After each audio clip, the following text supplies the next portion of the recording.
Hello student, welcome to our channel chemistry with Jeetu. अपना nitrogen batch चला रहा है, क्लास का है, फोर्थ है। अच्छा, कुछ टॉपिक मैं जैसे जैसे चल रहा हूँ, जब तक मैं न कहूँ जब तक चैप्टर कंप्लीट नहीं होगा। ठीक है, जैसे कुछ टॉपिक पीछे पीछे रह गया तो हो सकता है आगे वाले वीडियो में आ जाए वो, तो बीच में कोई भी स्टूडेंट ये नहीं सोचे कि अच्छा सर ने ये टॉपिक तो पढ़ाया नहीं। जब तक मैं नहीं कहूँ कि ये चैप्टर कंप्लीट होगा तब तक कंप्लीट नहीं। तो चैप्टर को क्लास को शुरुआत करने से पहले कुछ मोटिवेशन लाइनें हमें मुश्किलें तब तक दिखाई देती है जब तक अपना ध्यान लक्ष्य पर नहीं होता। फिर से रिपीट कर रहा हूं, हमें मुश्किलें तब तक दिखाई देती है जब तक हमारा ध्यान लक्ष्य पर नहीं होता। अर्थात जब तक अपना ध्यान लक्ष्य पर नहीं है तो अपने को मुश्किलें दिखाई देती। और जिस दिन गोल फिक्स हो गया, लक्ष्य पर अपना ध्यान हो गया, तो मुश्किलें अपने को दिखना बंद हो जाएंगे। चलो स्टार्ट करते हैं अपनी क्लास। तो आज का अपना टॉपिक रहेगा pseudo reaction, pseudo first order reaction, छद्म प्रथम कोटि अभिक्रिया। छद्म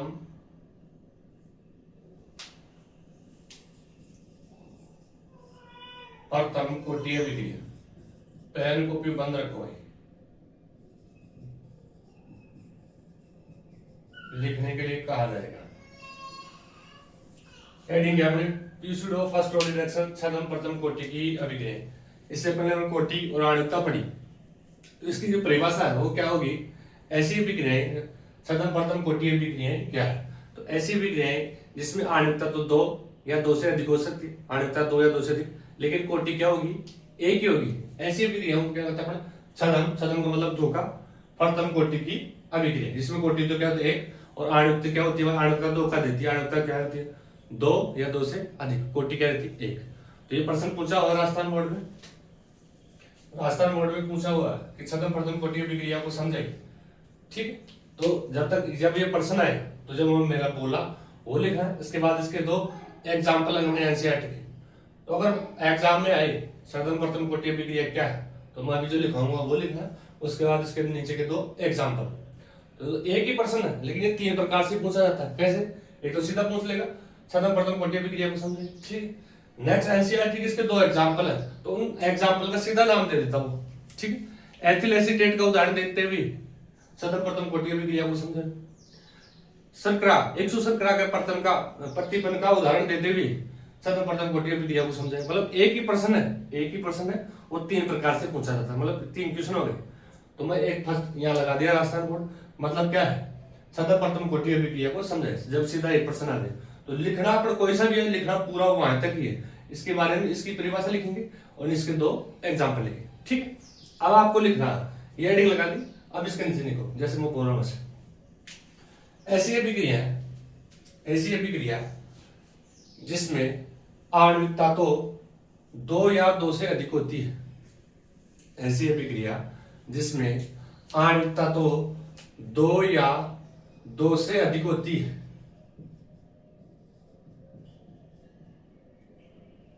आणविकता तो दो या दो से अधिक होती है, लेकिन लिखते जाओ आप, लेकिन कोटि एक ही होती है।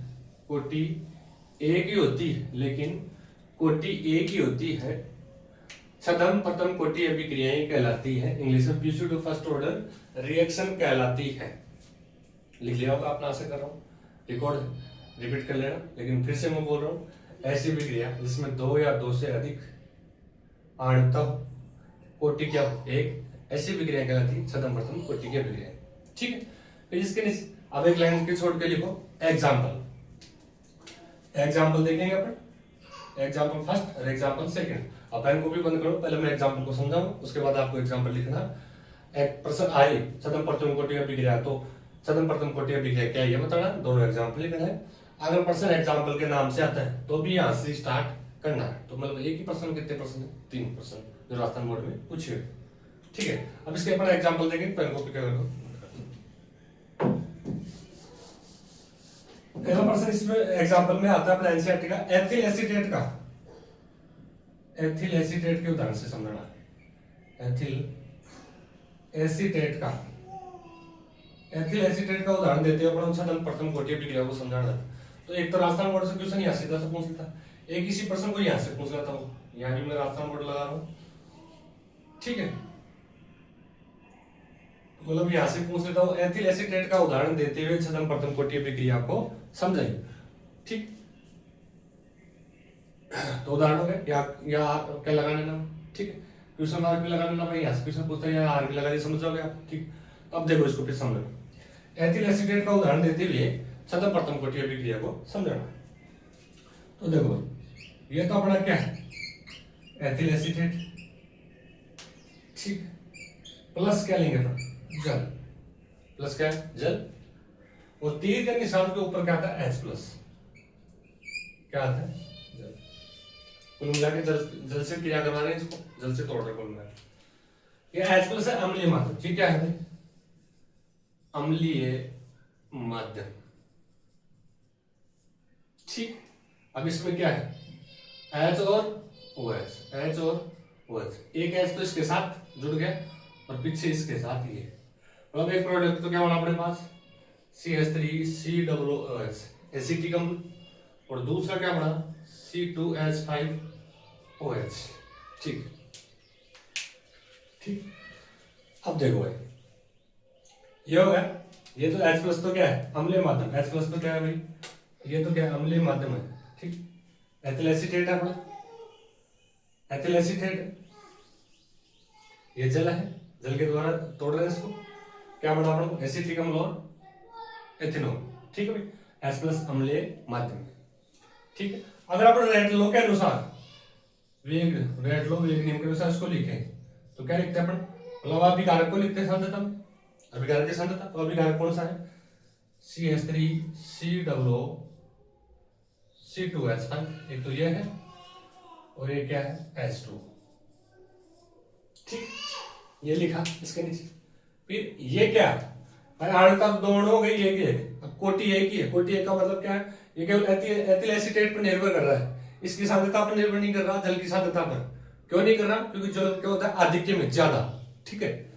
तो फिर इसको नीचे दोबारा से लिखना आपको dx/dt बराबर k और CH3COO C2H5,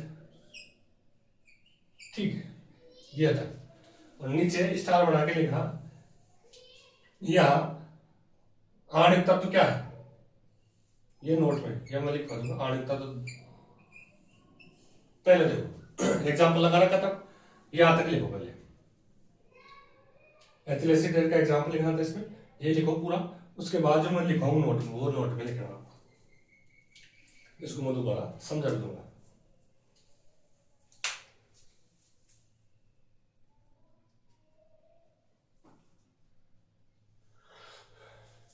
चलो नहीं लिख पाए तो एक बार वीडियो को रोक के लिखना, ठीक है, यहां तक लिखा। अब भाई अभी तो क्या क्या एथिल एसीटेट है, ये जल के द्वारा तोड़ रहे हैं इसको अम्लीय माध्यम में, दो प्रोडक्ट बन गए उनको, और फिर क्या लिखता है अपन रेट लो के हिसाब से अभिकारक की सांद्रता लिखिए सर, ये दोनों क्या है अभिकारक, अब जल क्या है आधिक्य में, तो सांद्रता किसकी सांद्रता पर, एथिल एसिड की सांद्रता पर निर्भर करेगा, तो नेक्स्ट वाले में अपन जल को छोड़ देंगे, ठीक। अब एक लाइन छोड़ के नोट लिखो, उपरोक्त अभिक्रिया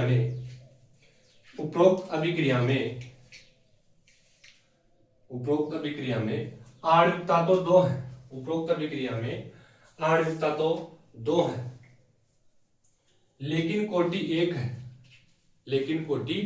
एक है, अर्थात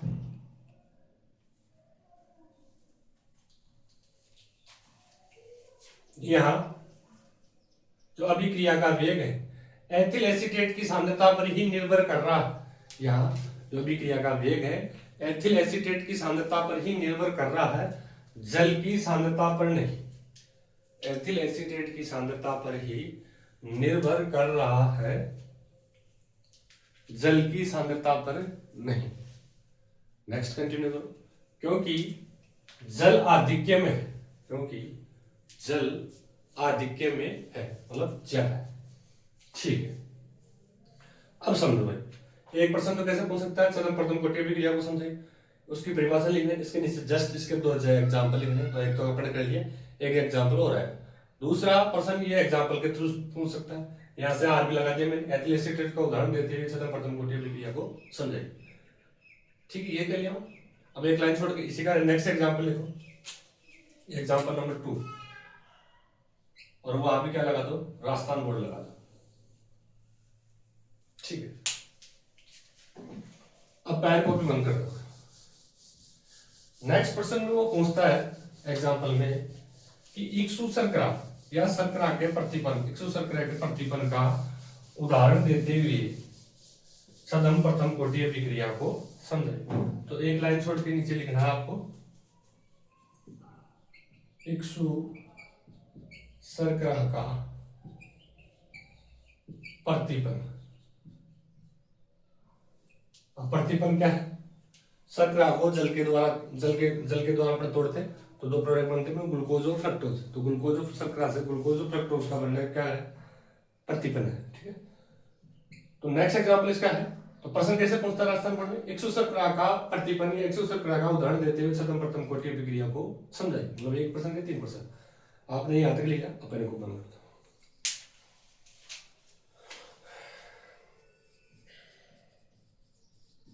ये तो क्या आपने शर्करा, ये तो क्या है शर्करा, जल के माध्यम से तोड़ेंगे इसको।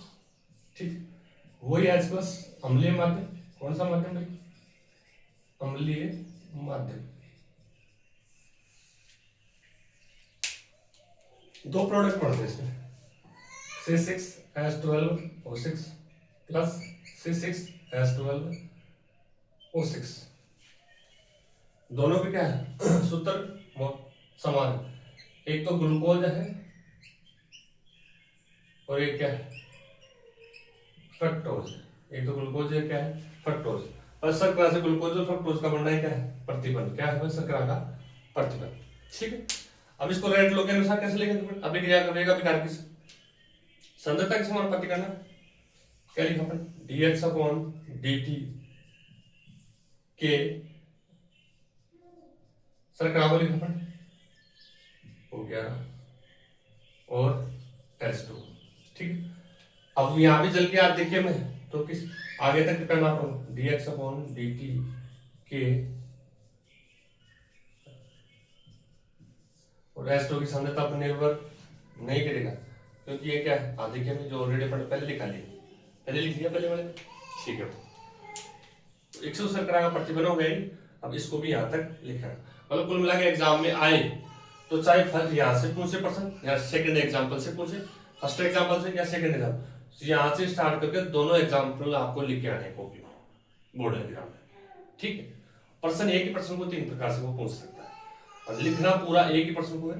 चाहे यहाँ से पूछे तो भी ऊपर से स्टार्ट होना, चाहे इससे पहले एथिलेट तो भी वहां से स्टार्ट करना है, और यहाँ से पूछे तो भी पीछे से स्टार्ट करना। तो अब इसको एग्जाम्पल को इसको ऐसा कैसा लिखना।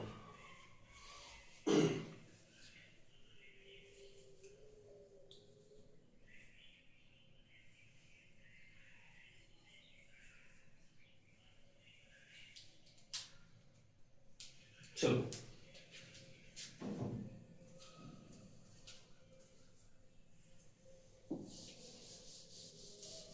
अब नई हेडिंग लगाओ,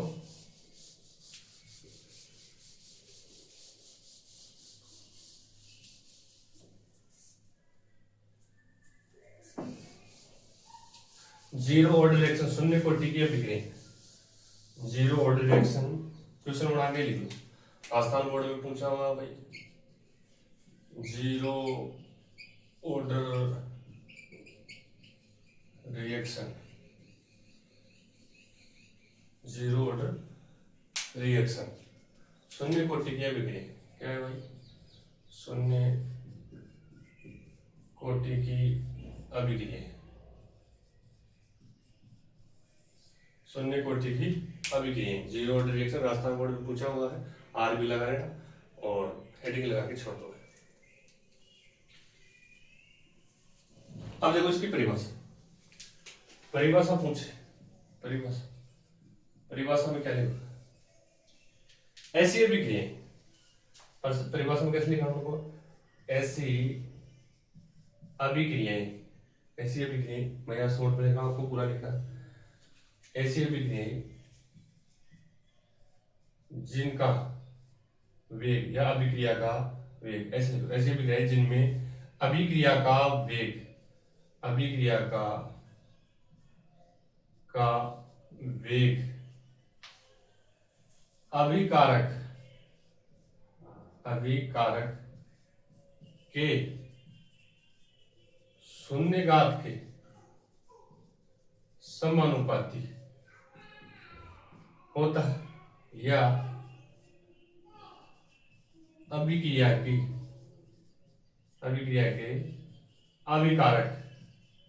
अभिकारक की सांद्रता पर निर्भर नहीं करता है। लिखना नहीं, मैं लिखूंगा। देखो प्रश्न क्या था, बोला शून्य कोटि की अभिक्रिया, तो इसकी परिभाषा क्या रहेगी, ऐसी अभिक्रिया जिसमें अभिक्रिया का वेग अभिकारक के शून्यघात में क्या होता है, समानुपाती। या दूसरी परिभाषा, या इसमें ऐसी अभिक्रिया जिसमें जो अभिक्रिया का वेग अभिकारक की सांद्रता पर निर्भर नहीं करेगा। तो सबसे छोटी परिभाषा क्या होती है, ऐसी अभिक्रिया जिसमें अभिक्रिया का वेग अभिकारक की सांद्रता पर निर्भर नहीं करेगा। या क्या होता है, अभिक्रिया का वेग अभिकारक के शून्यघात के क्या होता है, समानुपाती, अभिकारक के शून्यघात के समानुपाती। अब लिखूंगा, बोल रहा हूँ परिभाषा लिखवा रहा हूँ। ऐसी अभिक्रियाएं, शून्य कोटि की अभिक्रिया है, तो ऐसी अभिक्रियाएं जिसमें अभिक्रिया का वेग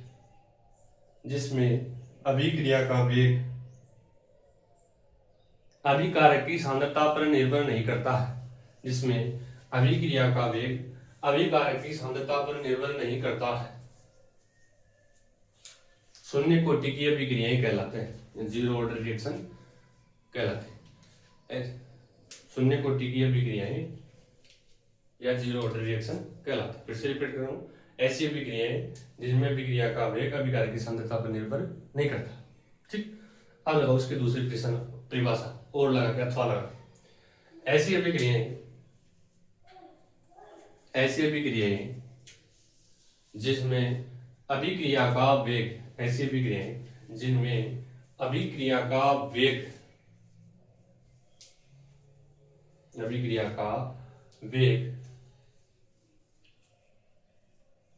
अभिकारक के शून्यघात के क्या होता है, शून्यघात के समानुपाती होता है। ऐसी अभिक्रियाएं जिसमें अभिक्रिया का वेग अभिकारक के शून्यघात के समानुपाती होता है, शून्यघात के क्या होता है, समानुपाती। शून्य कोटि की अभिक्रियाएं कहलाती है, जीरो ऑर्डर रिएक्शन कहलाती है। आशा करता हूं लिख लिया होगा। ठीक है, अब लिख लिया, अब पेन को बंद करना, उसके नीचे कुछ लिखना, पहले मैं समझाऊं उसको लिखना। अपन ने क्या कहा, इसमें अभिक्रिया का वेग अभिकारक के क्या होता है, शून्यघात के क्या होता है, समानुपाती होता है। जैसे ये कोई रिएक्शन जैसे स्टार्ट हो रही, ऐसे क्या बढ़ रहा है, उत्पाद बढ़ रहा है, क्या बढ़ रहा है, जीरो बढ़ रहा है, उत्पाद वहां तक बढ़ रहा है। ठीक है, तो ये क्या होगा अपना अभिकारक। अब जो अपने परिभाषा लिखी इसमें कहते हैं ऐसे अभिक्रिया का वेग अभिकारक के शून्यघात क्या होता है, समानुपाती होता है। ये तो लिखा अपने, शून्यघात क्या होता है, समानुपाती। ठीक है भाई, आप समानुपाती के चिन्ह को हटाते हैं, आप क्या आता है, कोई क्या स्थिरांक आ जाता है। ठीक, ए नोट। ठीक, अब ये अपन जीरो ऑर्डर के लिए तो इसको पैरों में जीरो लगा सकते हो पहचान के लिए। ठीक, तो यहां तक आपको लिख के आना। जब परिभाषा आ जाए कि शून्य कोटि की अभिक्रिया क्या है, तो दो परिभाषा लिखा है वो, और उसके नीचे ये और लिखो, यहां तक आपको लिख के आना है।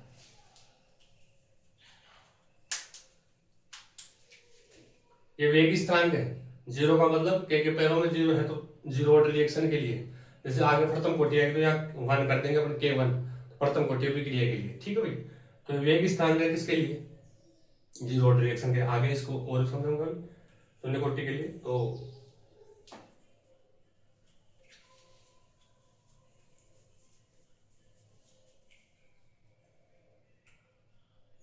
लिख लिया होगा,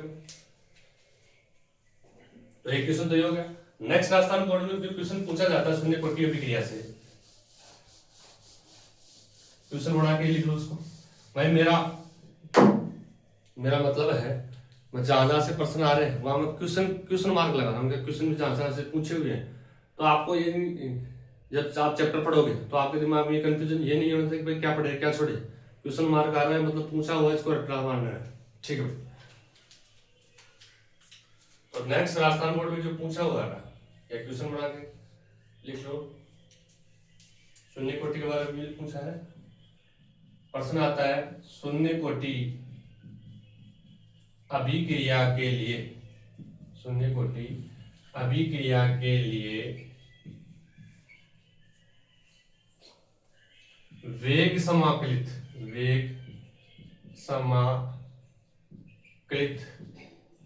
सूत्र को निकालिए, सूत्र को निकालिए। ये प्रश्न पूछता है राजस्थान बोर्ड में। शून्य कोटि अभिक्रिया के लिए वेग समाकलित सूत्र को निकालें। अगर परिभाषा पूछे तो वो पहले बार लिखे जहां तक मैंने लिखा है। अगर याद है वेग समाकलित सूत्र को निकालें तो पूरा समाकलन वाला होकर के निकालना है। तो पहले प्रश्न को लिख लो आप, शून्य कोटि अभिक्रिया के लिए वेग समाकलित सूत्र को निकालिए।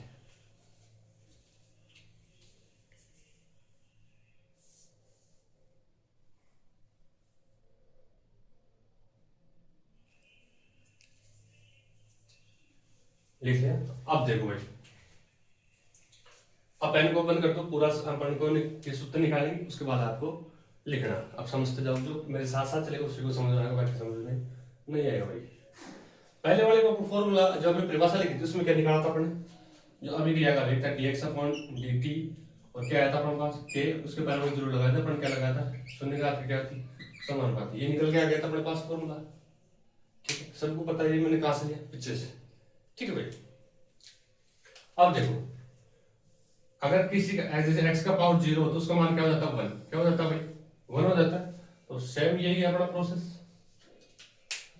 ठीक, इसको मैंने लिखा dx/dt k नोट। अब ये तो क्या हो गया 1 हो गया, k नोट 0 के लगा रहा हूँ, बारी बार से बोलो। मानो भाई से एक है तो मैं वजन गुणा कर रहा हूँ कुल मिला के, इसको क्या लिख सकता हूँ dx बराबर k नोट dt। क्या लिखता हूँ k नोट dt, कुल मिला के मैंने इसको भी यहाँ ले गया तो ये भाग में दे जाते गुणा में। तो अब वैसे समझ जाओ तो वजन गुणा भाई dx और k नोट dt, यहाँ तक समझ में। चलो भाई, इसको मैंने दिया समीकरण 1, क्या दे दिया, समीकरण 1 दे दिया। ठीक है। अब देखो नेक्स्ट, अब अपन समीकरण 1 का समीकरण 1 का दोनों तरफ से समाकलन क्या करेंगे भाई, समाकलन करने पर लिखना कुछ नहीं है, बाद में लिखना है। ये समीकरण का समाकलन का चिन्ह कैसे आता है, ऐसा आता है। ठीक ठीक है भाई, एक चीज तो समाकलन का चिन्ह समझ गए आप, ऐसे। दूसरा, जो वेग स्थिरांक है उसका समाकलन नहीं होता, तो आप समाकलन के आगे वेग स्थिरांक को लिखोगे। दो चीज की समाकलन करेंगे अपन, तो पहला लगा dx। ठीक है भाई, फिर क्या अपन, मैंने कहा था जो वेग स्थिरांक उसका समाकलन नहीं होता, तो k नोट है k0 वो समाकलन, और फिर क्या गया dt। ठीक, तो इसमें जो समाकलन में बिल्कुल इजी सा, जो ये d है इस d को हटा देना बस। d को हटाया तो पीछे क्या बचा x, k नोट को ऐसा कैसा चल रहा अपना, फिर d हटाया और पीछे क्या बचा t, और प्लस में आ जाता c। अब c क्या है, c ने अपने समाकलन किया है, तो c क्या है, समाकलन स्थिरांक। क्या है भाई, क्या है, समाकलन स्थिरांक। क्या है भाई, समाकलन स्थिरांक। क्या है, समाकलन स्थिरांक। ठीक है। अब देखो, इसको आप समीकरण नंबर 2 दे दो भाई। समीकरण 2 तक पहुंच गया अपन, भाई समाकलन किया अपने, इसका समाकलन x, d को हटा देना, x बच गया, k नोट बात चल रहा ही था, d को हटाया t बच गया, प्लस में c आ गया, c को क्या बोलते हैं समाकलन इस तरह। ठीक है। अब देखो नीचे आगे स्टार बना के लिखना, यदि x बराबर क्या हो 0, x बराबर क्या हो 0 और t बराबर क्या हो 0।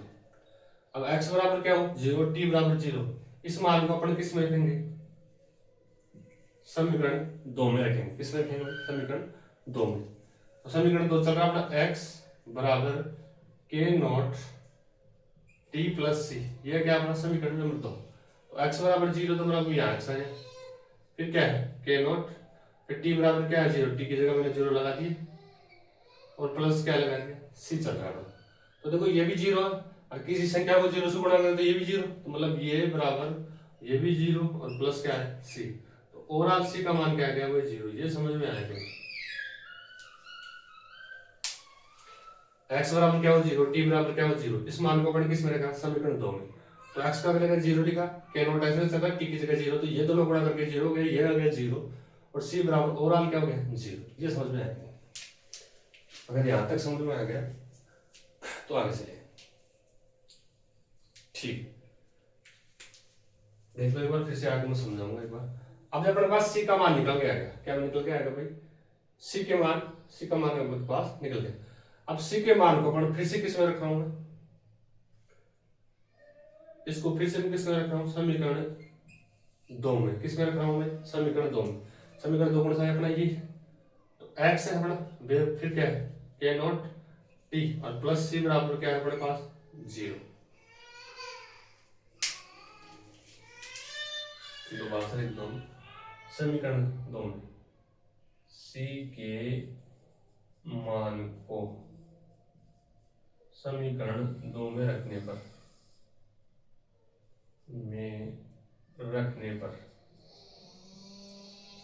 ठीक है भाई। समीकरण 2 क्या था अपना, x, तो x को तो x पे ले लो, x फिर k नॉट फिर t और c का मान क्या है 0।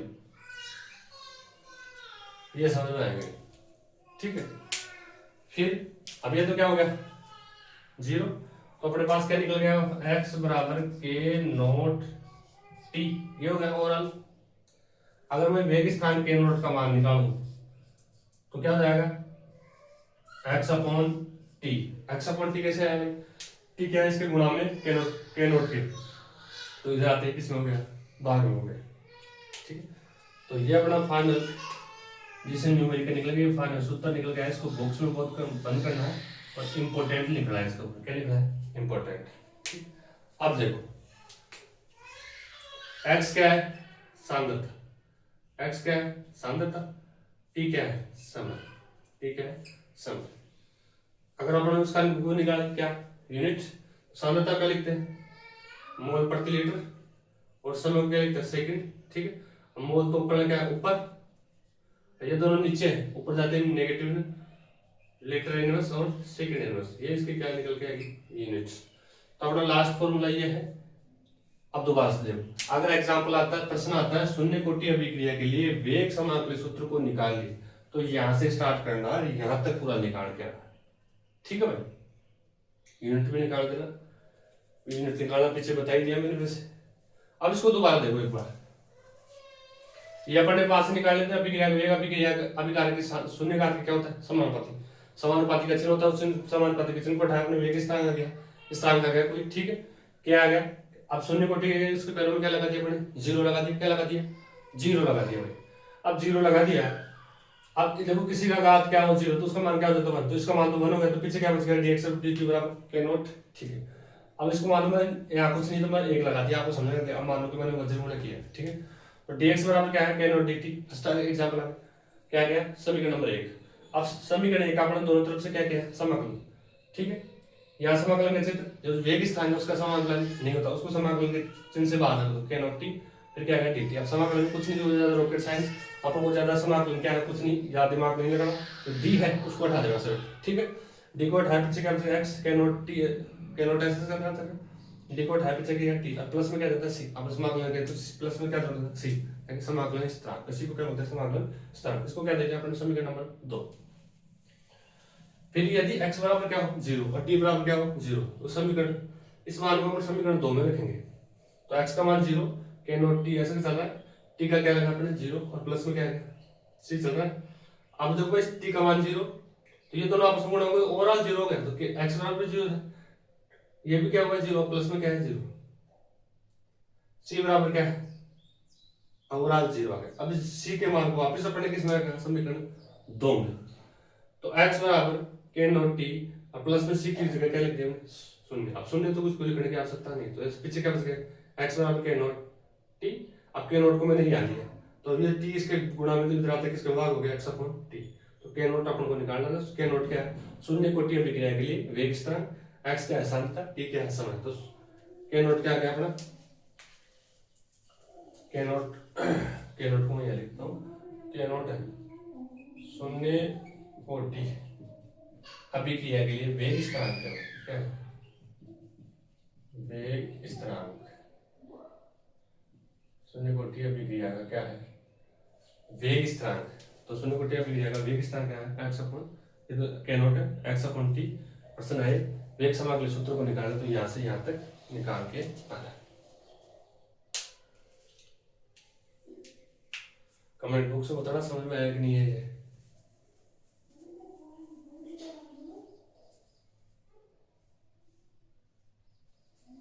चलो आज की क्लास को यहीं खत्म करते, नेक्स्ट क्लास में अपन अर्धायुकाल देखेंगे शून्य ऑर्डर के लिए, फिर प्रथम कोटि अभिक्रिया, प्रथम कोटि की अभिक्रिया के लिए फिर से क्या अर्धायुकाल। ठीक है, मिलते हैं नेक्स्ट क्लास में।